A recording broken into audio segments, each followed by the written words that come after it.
Hi friends, எல்லாருக்கும் வணக்கம். Welcome to my channel Mithu fashion. இன்றைக்கி பார்க்குற இந்த மல்லி செடியில் எவ்வளோ பூக்கள் இருக்குது இல்லையா? உங்கள் மல்லியில் ரொம்ப கம்மியாக பூக்குது, ரொம்ப ரொம்ப கம்மியாக தான் இருக்குது அப்படின்னா நான் சொல்லக்கூடிய இந்த உரமும் டிப்ஸும் ட்ரை பண்ணுங்கள். செம்மையாக நல்லா இவ்வளோ பூக்கள் பூத்துக்குழுங்க. ஃபஸ்ட்டு நான் இதுக்கு பார்த்திங்கன்னா நல்ல வெயில் படுற இடத்துல வச்சுருக்கேன். கூட இந்த உரமும் கொடுத்துருந்தேன். அதனால் பூக்கள் வந்து நல்லா நெத்தாக இருக்குது. உங்களுக்கு கிட்டக்கே காட்டுறேன். ஒவ்வொரு கணுப்பகுதியிலுமே நிறைய மொட்டுக்கள் இருக்குது. தொடர்ச்சியாக வச்சிட்ருக்கு. இவ்வளோ பூக்களை காலையில் வந்து பார்க்கும்போது அவ்வளோ ரம்மியமாக இருக்கும். அந்த அளவுக்கு நல்ல ஒரு எஃபெக்டிவான உரத்தை தான் இந்த வீடியோவில் பார்க்க போகிறோம். ரொம்ப யூஸ்ஃபுல்லாக இருந்துச்சு. அடிக்கிற வெயிலில் தினமுமே நம்ம தண்ணி செடிக்கு விடுவோம், இல்லை ஒரு நாள் விட்டு ஒரு நாள் கம்பல்சரி விடுவோம். அதுக்கு பதிலாக நான் இந்த மாதிரி வீக்லி ஒன்ஸ் உரங்கள் ஏதாவது கொடுத்துட்ருந்தேன். அதுவும் லிக்விடாக கொடுத்தேன். அது பார்த்திங்கன்னா வேறு ஒன்றும் இல்லை, நாங்கள் மில்லட்ஸ் கொஞ்சம் வீக்லி 2 முறையாவது எடுத்துக்கிறது உண்டு.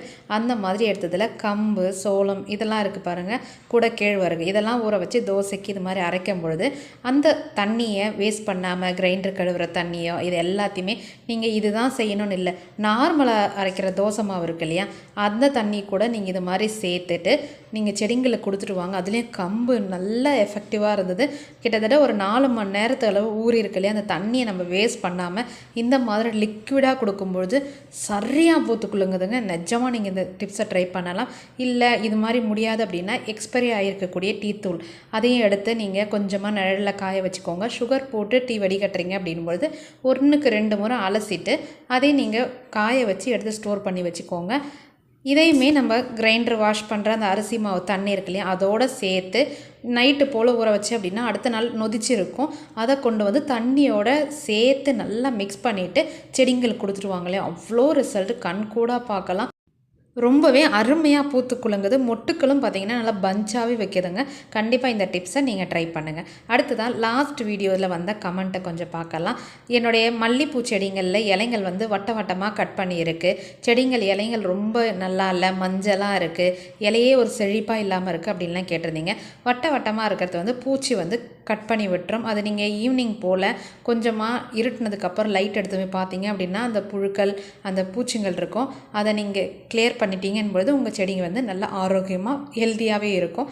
இந்த சீசனில் கண்டிப்பாக வரும். ஏன்னா கிளைமேட் கொஞ்சம் மாற ஆரம்பிக்குது இல்லையா, நம்ம ஆடிப்பட்டத்தை நோக்கி போகிறோம் ஜூன் ஜூலைக்காக. அப்போது கிளைமேட் மாறும்போது இந்த பூச்சி தாக்குதலும் கண்டிப்பாக நம்ம தோட்டத்தில் வரும். அதை நீங்கள் அவாய்ட் பண்ணோம் அப்படின்னா நைட்டு போல் லைட்டாக இருட்டில் இல்லாமல் கொஞ்சம் வெளிச்சம் வச்சு பார்த்தீங்கன்னும் பொழுது தொட்டி பகுதியிலையோ இல்லை அந்த மண்ணுக்கு அடியில் அந்த மாதிரி இடத்துல ஒரு புழு மாதிரி இருக்கும், அது கூட இலைங்களை வட்டமாக சாப்பிடும். அதை அவாய்ட் பண்ணிவிடுங்க. மோஸ்ட்லி இந்த பிரச்சனை இருக்காது.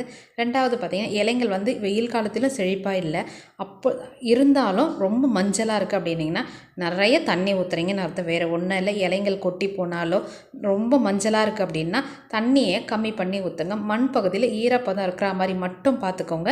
இலைங்களுக்கு மேலே ஸ்ப்ரே பண்ணுங்கள். இதுதான் இருக்கிறதுல ரொம்ப பெஸ்ட்டான டிப்ஸு. நான் பார்த்திங்கன்னா டெய்லியுமே தண்ணி விட்டாலும் ஒரு நாள் விட்டு ஒரு நாள் தான் மண் பகுதியில் விடுவேன்.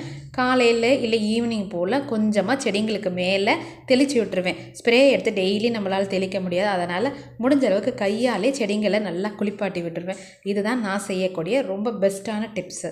அடுத்த வர கமெண்ட்டு பார்த்திங்கன்னா என்னுடைய மல்லிப்பூ செடி வந்து மொட்டு நல்லா வச்சுருக்கு, ஆனால் விரிவே மாட்டுது, விரிஞ்சாலும் அந்த குங்கும கலராக இருக்குது அப்படின்னா அது வந்து ஒரு விதமான அமிலத்தன்மை அதிகமாகறதால. இப்போ கிளைமேட் என்ன தான் வெயில் அடித்தாலும் சில நேரங்களில் மழை வருது, தூறல் போடுது இல்லையா, அந்த மாதிரி வர நேரங்களில் அந்த மாதிரி ஆகும். முடிஞ்சளவுக்கு அதை நம்ம ஒன்றும் பண்ண முடியாது, அதை நீங்கள் கிள்ளி போட்டுருங்க. மற்ற மொட்டுகளுக்கும் பரவாமல் இருக்கும். அதில் இன்னொன்று பார்த்திங்கன்னா காய்ப்புழு அப்படின்னு சொல்லுவாங்க. மொட்டு இருக்கு இல்லையா, அதை தான் காயின்னு சொல்லுவாங்க. அந்த மொட்டுக்குள்ளே வந்து புழுக்கள் இருக்கும். அந்த புழுக்கள் வந்துச்சு அப்படின்னா கூட அந்த மாதிரி கலர் மாறும். அதுக்கு நீங்கள் கட் பண்ணி தூர போட்டிங்கன்னு பொழுது மற்ற செடிங்களுக்கு பரவாமல் இருக்கும்.